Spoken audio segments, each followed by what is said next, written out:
Näitan siis, kuidas võtta teeseenejoogi purgist välja valmis teeseenejook ja teha sinna uus tee peale ja panna uuesti käärima. Kõigepealt tuleb siis võtta jook, mis on käärinud 7 või 10 päeva. Ta on ilusaks heledaks läinud võrreldes selle käärima panduga. Et siit ongi suhkur ära söödud ja see jook on muutunud ilusaks heledaks, hapuks ja selliseks veits kihisevaks. Ja kõigepealt tuleb ära võtta siit pealt teeseen, natukene segades seda jooki. Ja seeneke tuleb panna lihtsalt kõrvale, et ta saaks natukene puhata.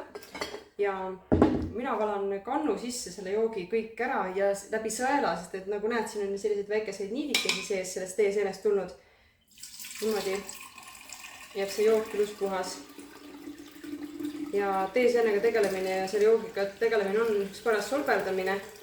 Nii et ole valmis, et sul läheb jooki maha ja puhasta tööpindasid pidevalt, sest kui sa lased selle kleepuma, kui sa selle lased ära kuivada, siis ta jääb kleepuma.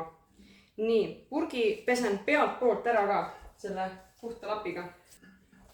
Sisse las jääda see joogi keskkond. Ja nüüd tuleb siis võtta juuretis ehk et 1 tassitäis seda valmis teeseene jooki ja panna siia purki. Ja nüüd tuleb siia peale siis uus tee. Mina teen seda kaaluga, sest et mul on siin suurem kogus teed tehtud ja ma tahan, et igasse purki läheks 2 liitrit. Ehk siis 2 kilogrammi. Selle kaalu peal on grammid. Nii. On tehtud tee. On jahtunud selliseks käesoojaks. Ja tuleb 2 kilogrammi vett ja teed peale. Nii. Ja nüüd siis tuleb teeseen siia samma peale. Ja põhimõtteliselt ongi valmis. Et siia tuleb siis uus riie kummiga peale ja läheb sellisesse mõnusasse toasooja keskkonda jällegi käärima. Et nagu näha, praegu ta on siuke tume ja nädala pärast või 10 päeva pärast on ta siis selliseks heledaks läinud.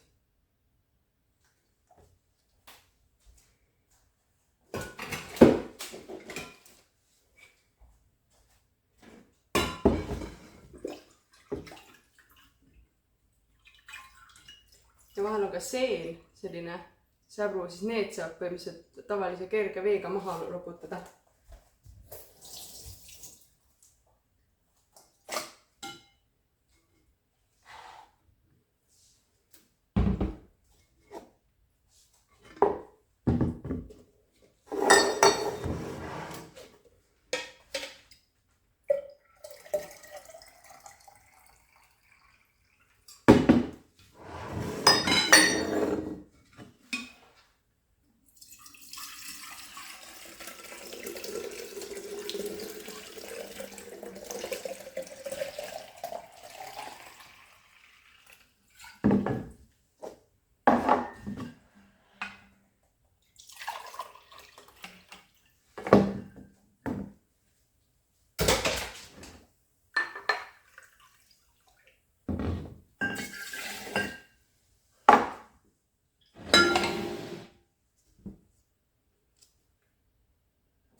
Ja nüüd panen maitsestama need joogid melissiga.